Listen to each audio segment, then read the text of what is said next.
Fakta viral video CCTV di sosmed, kakek di Cipinang Muara Jaktim melakukan pelecehan seksual anak SD.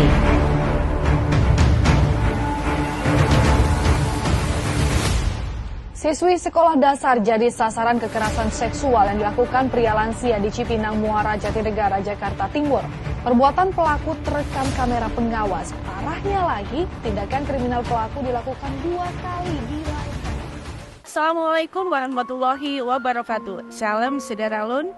Akhir-akhir ini kita melihat banyak sekali pemberitaan di media terkait dengan kasus pelecehan seksual terhadap anak. Hal ini menimbulkan kekhawatiran kepada kita semua sebagai orang tua. Lalu bagaimana caranya agar anak-anak kita terhindar dari pelaku pelecehan seksual? 1. Berikan edukasi kepada anak dengan mengajari nama-nama bagian tubuh yang pribadi dan tidak boleh disentuh oleh orang lain. 2. Ajarkan anak berkata tidak. Penting untuk memberitahu anak-anak bahwa mereka boleh mengatakan tidak pada sentuhan yang membuat mereka tidak nyaman. 3. Ajarkan bahwa anak dapat berbicara kepada orang tua, termasuk hal-hal yang bersifat rahasia. 4. Luangkan waktu untuk anak.